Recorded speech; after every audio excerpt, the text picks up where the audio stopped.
Hello everyone, I'm Joshua Williams, Head of Player Engagement, and we're here today to take you through a retrospective of Rome 1, a fan favourite and a beloved title amongst our developers. Speaking of which, I have three of our developers here today.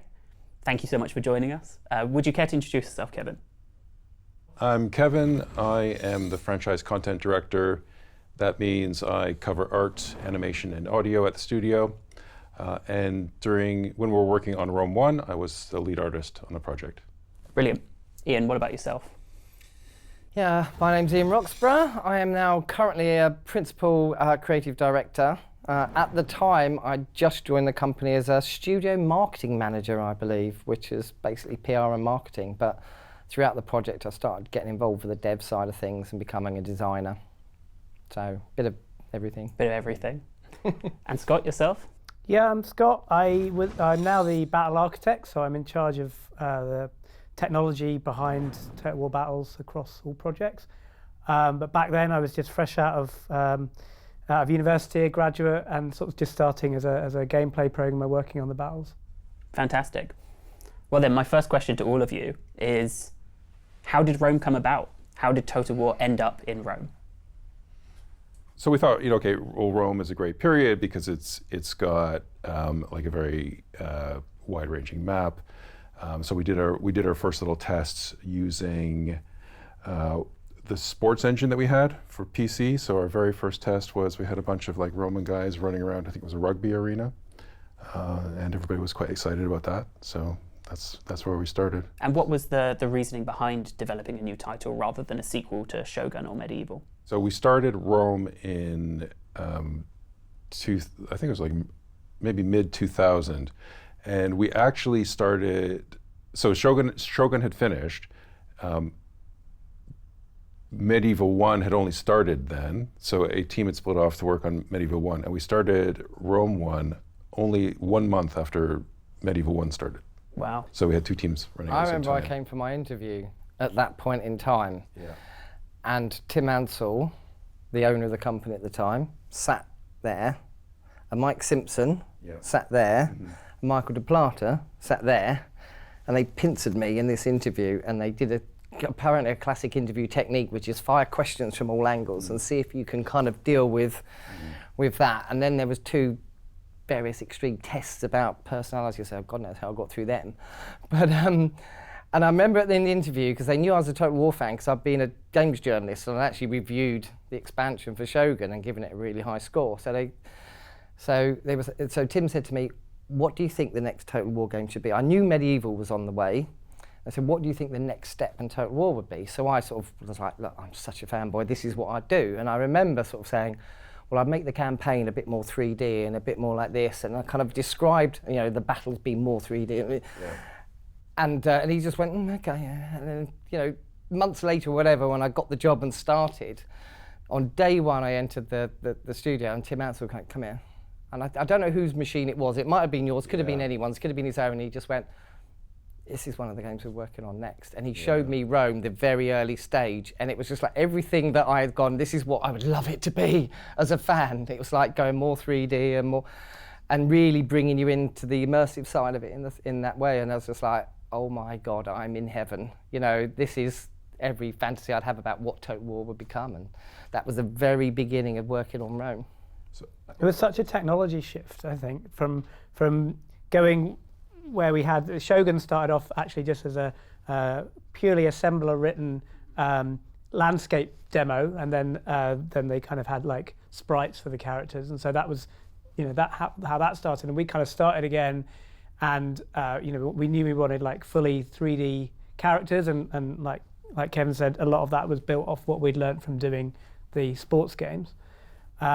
And then the terrain, I remember originally we actually had this idea that we were experimenting with really early on, that the campaign and the battle transition would be entirely smooth.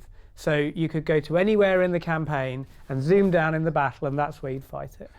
There were a number of things that I never understood how they would work. For instance, how does time work when you have to be spending months in a campaign and then hours in a battle, and so you zoom down and like time's dilating. None of these things ever really were answered, but anyway, the original technology that we had for rendering the terrain could actually render like the entire just took satellite data of the entire world and just took a subset of that. And the idea was you could just drive around essentially indefinitely, and it would just stream the data in, and it was all just spline based. But that was like this original idea that you could kind of go anywhere. And then we realized when you just got satellite data, everything just looks like a kind of bumpy, amorphous kind of blob. Yeah, and you're like, well, that doesn't work as a way of building content.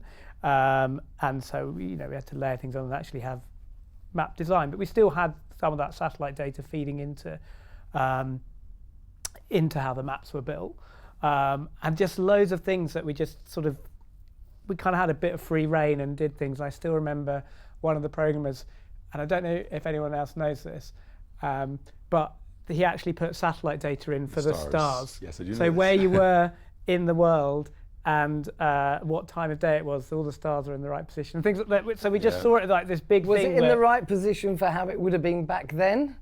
Or the That's a good question. I'm going to say yes, because I reckon that Undoubtedly Charlie, the true. programmer, did that. Probably would have done Probably that. would have.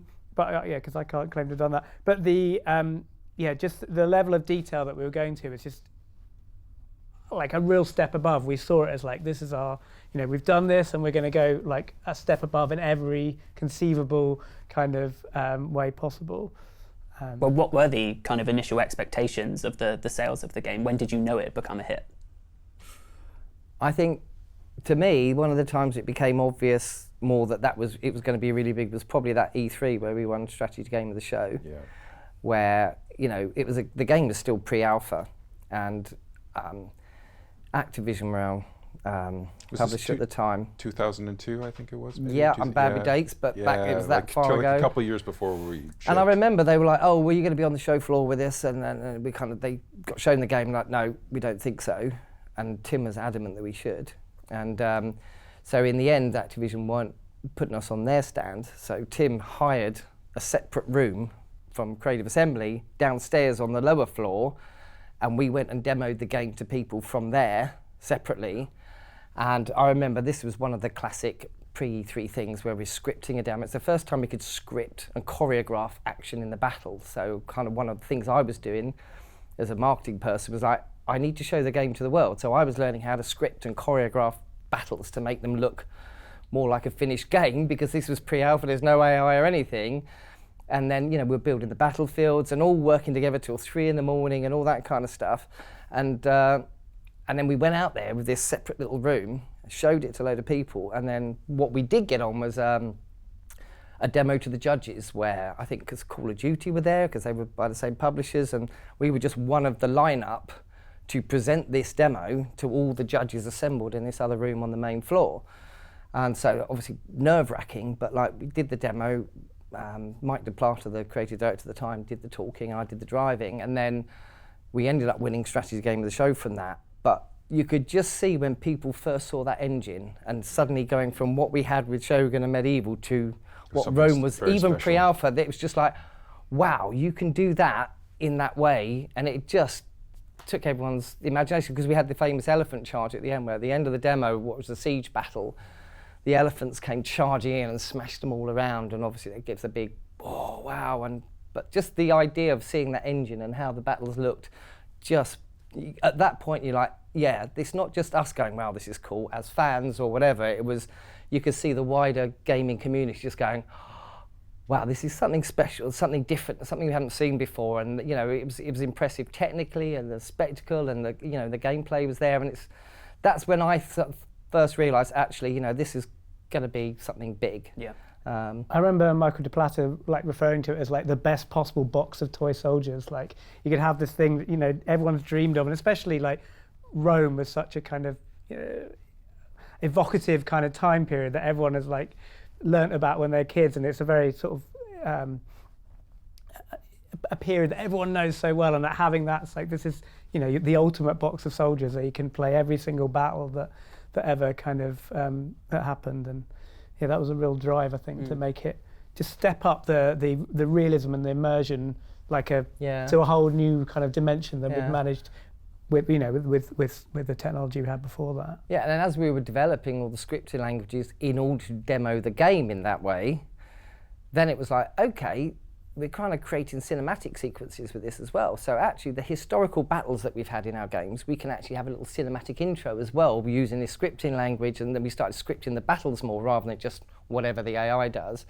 And so, that whole, the marketing push, the way we demoed the game and what, how we would, use the historical battles evolved from that point onwards. And it's and then we started doing TV stuff with it as well because people were seeing that. We did two TV series. Two with TV it. series. And they were, I think, were they both on BBC? And one No. one was on BBC, one was BBC on was ITV. the Time Commanders. Yeah. So we did that, and then we did Decisive Battles on the History Channel. Yeah. It was David Frost's company, but all within the first 6 months of me joining the company. It was like I remember getting a call from the BBC and going to Tim, look, the BBC's one talk, and he went, yeah, deal with that. Yeah. I was like, oh, okay. Yeah, Deep end. That's right. And But that was great. due to certain media laws, we couldn't advertise our game during the course of those shows. But our competitors would advertise their games during the course of our shows. So that was a Yeah. bit And I remember frustrating. it said like thanks to Creative Assembly at the Yeah. end, and I remember Tim actually tried to change the name of the company to Total War Studios or something like Yeah. that, so that it would say. Yeah. But BBC are obviously very Yeah. wise to that, and Yeah. they wouldn't let us do that. But What you might not know,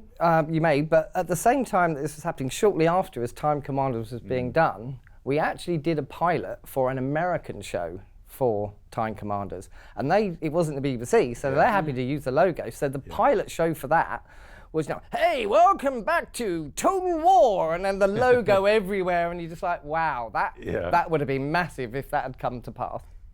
To talk about some of those development challenges that you had, with the Rome being the first full 3D map for a Total War game, what really inspired that, and what was the hardest part of implementing that? I think it seemed like the next logical evolution, really, because Shogun was very much like a board game style, and it played out like sort of Risk or something like that. Obviously, there's a lot deeper elements than to Risk, but ostensibly that's visually that's what it looked like, and because we wanted to go this whole level up in terms of the immersion and putting you in the shoes of a historical general or whatever, that just felt like the next logical step to make everything completely 3D. You can take all these different positions on the map, you can build things on the map. It's just taking you one step closer to being into the world, I think. And we did a lot of work in trying to get the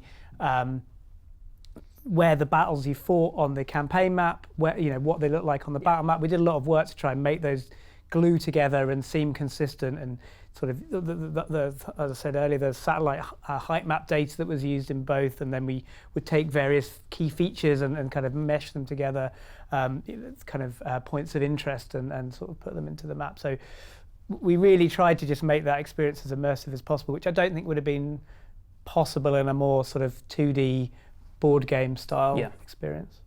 So I kind of think that our initial thinking on this was probably pretty shallow, as in this. So this was 2000, and 3D was cool. So we're gonna let's do a 3D map. That was kind of the starting point, and it was. So Scott's mentioning the height map data that we use. So that was part of it. So the kind of like medium level of details is from a height map, and then the mountains were handmade, like little kind of models that we made.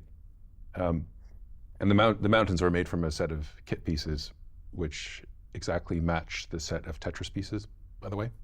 But the realistic version of the map wasn't the only thing that we experimented with. We tried looking at the map like a little bit more like a board game at one point, or a little bit more thematic. So we did mock-ups of a mosaic version of the map. And the pieces were not realistic looking generals wandering around. They were like ivory and gold kind of pieces. So we tried that. That was all in 3D Studio Max and in Photoshop. We didn't actually implement that in the game. And then we tried a version which was kind of like a Roman wall plaster sort of looking, but ultimately, and then we tried the realistic version. So we, ultimately that's the version that we went with. But it wasn't inevitable that we went with kind of a realistic looking world in Rome. Back then, things were so much more freeform in Yeah. development than they are now. I mean, Yeah. talking so much smaller team sizes, you can be sort of more agile. And we kind of just, I remember because back in those days, we didn't really employ designers. We didn't have a design team. And in fact, Creative Assembly used to sort of proudly state that we don't have designers because everyone that works here is a designer. And that's one of the reasons that I really liked working at CA was that, you really got, everyone was kind of part of this design process. I mean, that wouldn't work at the kind of scales that we are at now. But I remember the only design document that I can remember for the beginnings of Rome was the manual. So someone had written the manual, and the creative director had written the manual for how, right down to the key controls. And that was that was our design document. Right, we've got to make a game that fits this manual. It was kind of like a marketing document as well, wasn't it? It was and this will work like Civ, and you'll build roads. But it was so high level, so we were just sort of filling all these things in ourselves, and which We made it up as we went along. we really did, Yeah. and which was really fulfilling. It Yeah. meant we went down all sorts of wrong directions, and we made loads of mistakes, I think, and also we did things we probably wouldn't have done otherwise. So it's, I don't think you could. It's just development has changed so much in that time. I don't think you could do anything quite like that now. But we were very freeform as the development of it. Talking then about the project at large, what would you say were some of the more challenging things that you did manage to get into the game? What were the most difficult bits to develop? I think the thing about Total War is it's kind of not really like any other game then or now, really. There isn't anything quite like it. And it has so many unique problem spaces that we have to solve that aren't necessarily encountered by other games. I mean, from a battle perspective, which is obviously where I can speak to the most, just having 5,000, 10,000 fully animated characters on screen. I mean, I don't think that's not really done in any game then or now, or not very often. And having that where they could all, just animating them, visually, but having them all doing something convincing and all, colliding and acting convincingly, having the agents, behavior work at that level, or the many different levels, from the entity level up to the unit level. All of that stuff was just all kind of piles into this very complex simulation that there wasn't really much to base it on, really, apart from looking at the previous Total War game. So I think, it's just lots of different parts of it that add up. Even just things like the AI, like trying to make the AI be fun for the player, be readable to the player, so they can actually tell what's going on and actually feel historical. Like all of those things are quite unique to Total War, and they're all things we had to kind of solve. And every component that we're making, so we're designing the systems fresh, and we all have different challenges with it. So Scott has the AI challenge. We had, for example, challenges about making all the wall systems in the game, which we still have that same challenge. And the wall systems in the game are definitely evolved from our original systems that we used in Rome. So you think, okay, you've got a piece of wall, and it's like, how hard can it be, right? But that piece of wall has got 4 level of detail models, and then it has 3 destruction states, and each of those destruction states has got level of detail models. We also had, at that time, we didn't have the kind of technology that we have now for doing the actual animated destruction. So we had to manually chop the wall into pieces, and then each block of the wall was hand keyed. So like I did a lot of that work myself. So I got very used to, like, okay, something's falling, it tumbles, it hits the ground, bounce, bounce, slide. Okay, that's one rock done. And then over and over, repeat times like 1,000. So like even just a simple section of wall has got a lot to, complex stuff going on. It has all the technical aspects as well, the platforms and the 3D collision, and those platforms which have to connect exactly to all the other wall pieces. So, yeah. And I think the thing was we just didn't have tools to do this stuff. So we were either like building it in Macs and like trying to Yeah. pull the data out, Yeah. and or just had text files for all of this stuff. Yeah. Which, you know, I remember building those settlements. You just had to like place all the bits, and then we were like, how are we going to pathfind around this? So I remember you had to draw like a roadmap that we could kind of follow. That's right. I drew You didn't have a splines. nav mesh in those Yeah, days. yeah, exactly. So yeah, I helped. The programmers were getting in a bit of trouble with pathfinding, so I just made some. Here, actually use these paths. Yeah. So that was interesting. And as far as the text files go, in order to get a building into the game, we had to manually edit 7 text files because of all the way the components worked. And we're doing all this manually without tools. And we're artists, you know, and like the syntax of every one of these files has to be perfect. If there's a stray space, you know, somewhere, then the game won't run. And there was no error reporting. It's just, well, that didn't work. Let's try to find the error.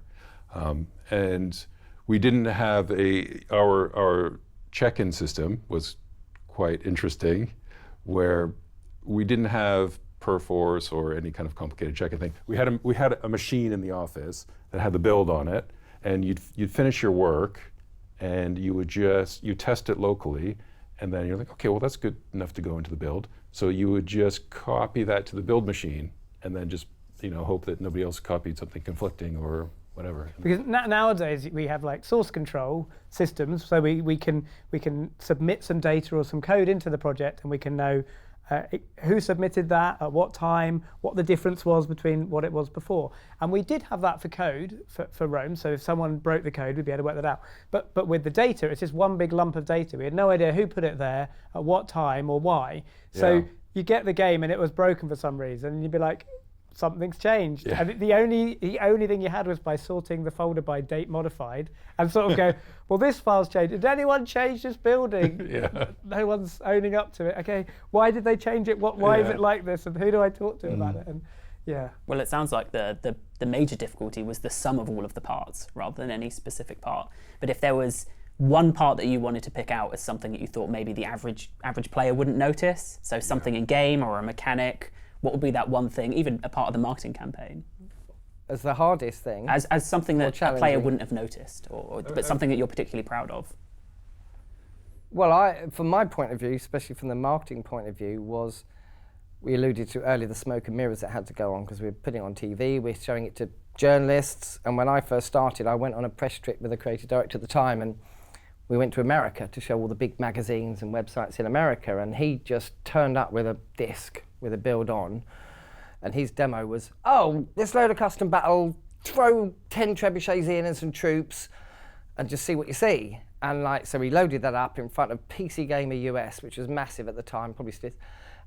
And literally the trebuchets were floating 100 meters up in the air. And I was like, is this how we demo our games? That doesn't feel very professional. And you know what I mean? It's a game of development, there's going to be bugs. And at that point, part of what I took on as my role was I need to make sure that when we demo this, it's done professionally. We know what's going to happen. We've tested it. We've got a script. We know what's going to happen. The trebuchets on the ground. Yeah, and it's that, we'll plan something. We'll script a battle. So we were actually literally scripting choreographed battles. It's not the AI doing it. It's us saying what the AI should be doing to make it look more like a finished game, like it will be.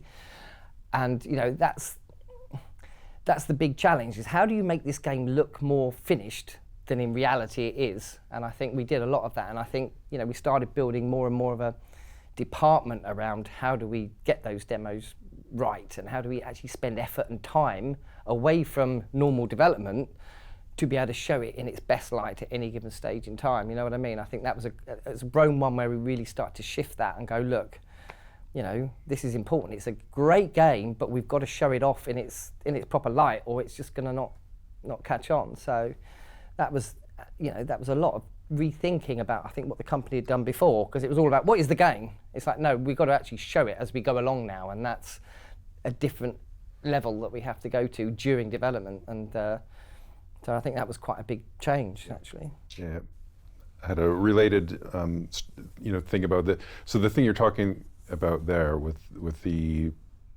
ballistas height thing, that was a constant bugbear in the game. I had one of my tasks was to do all of the Wonders movies, and they were meant to be real time.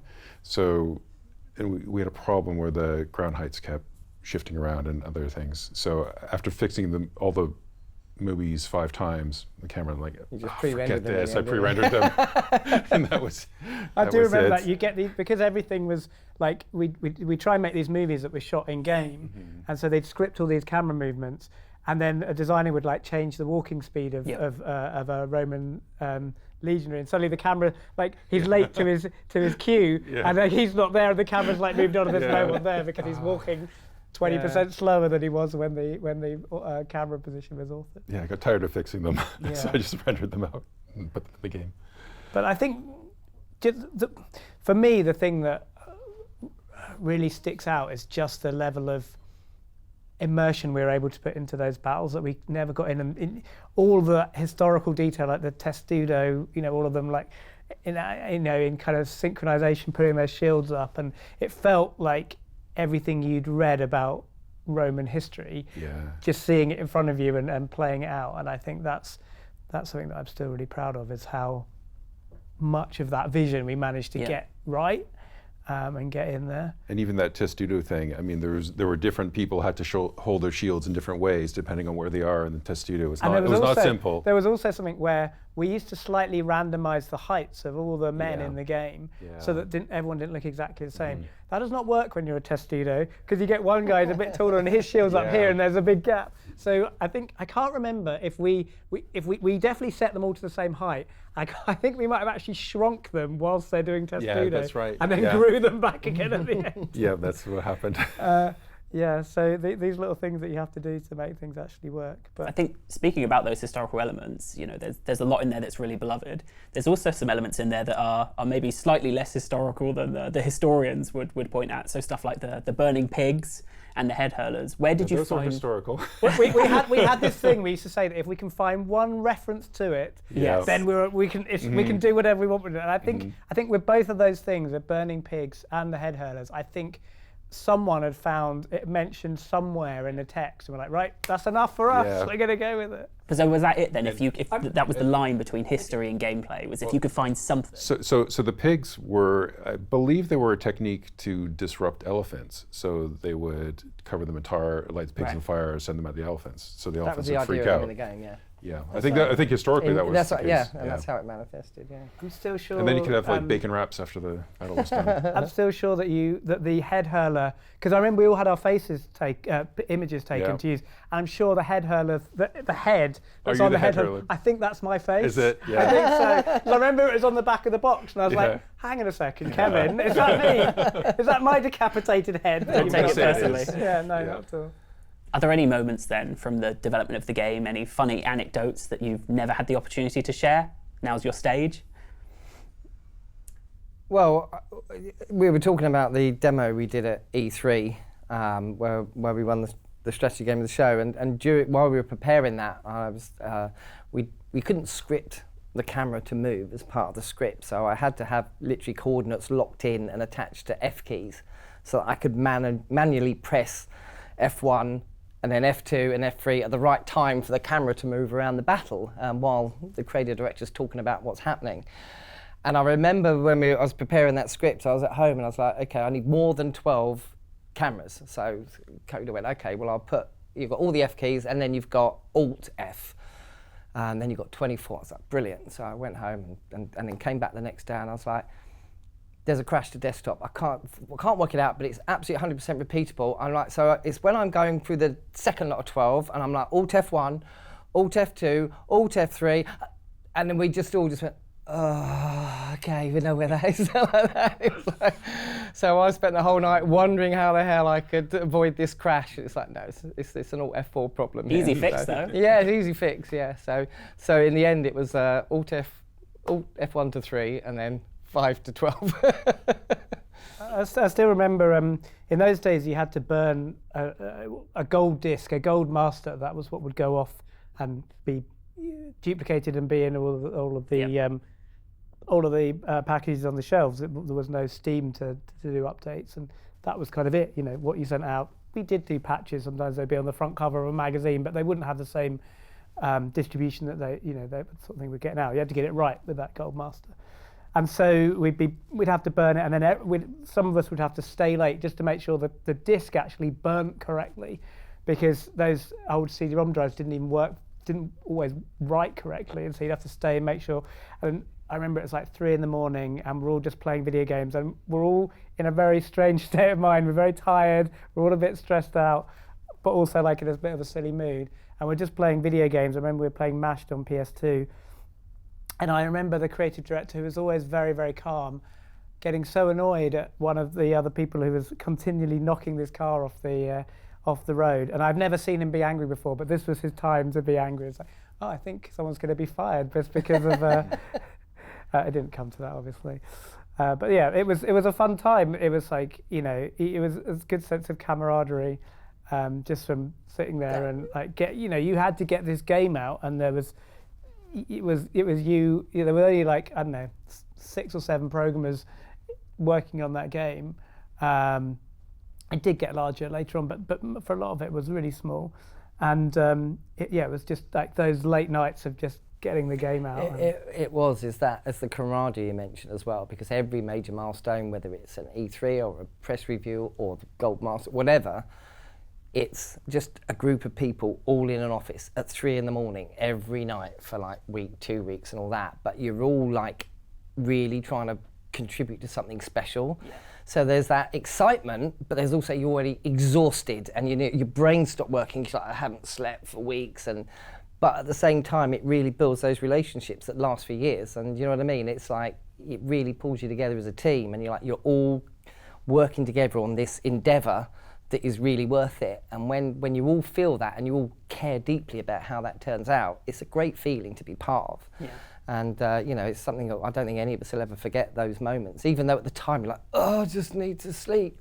Well, I had to tell you to go home and go to bed. Yeah, I tried to do 2 all-nighters in a row one night, and Scott went, go home, because you haven't slept for like 48 hours and you're going to die. Good. Yeah, so I'll start. That's creating more problems than I'm solving. But again, it's that feeling of all of you really pulling together on such a creative thing. It's great when then you finished it and you look back and you go, it was worth that. It's being successful. So yeah, I just want to talk about the name of the game. So Rome was our first working title was Romans. So for a very long time it was Romans Total War, and then at a certain point we settled on Imperator Total War. I never particularly liked the title Imperator, so I had the task of doing the logo for the game. So I looked at the word Imperator and I thought, this word, it's got an R in it, it's got an O, it's got an M, it's got an E. I'm just gonna so the title was 3D modeled. I'm gonna 3D model those letters first, and we'll see where we go from there. And it stuck. Yeah. And the rest is history. Yeah. Well, it certainly means a lot more to a lot more people called Rome than Imperator, so yeah. Yeah. Good decision. Yeah. Thank you all very much for joining us here today, and a special thanks to my developer guests as well. The next retrospective will be on Medieval 2, so if you want to make sure you catch that, like and subscribe and follow us on the relevant platforms. But until next time, we'll see you on the battlefield. See ya.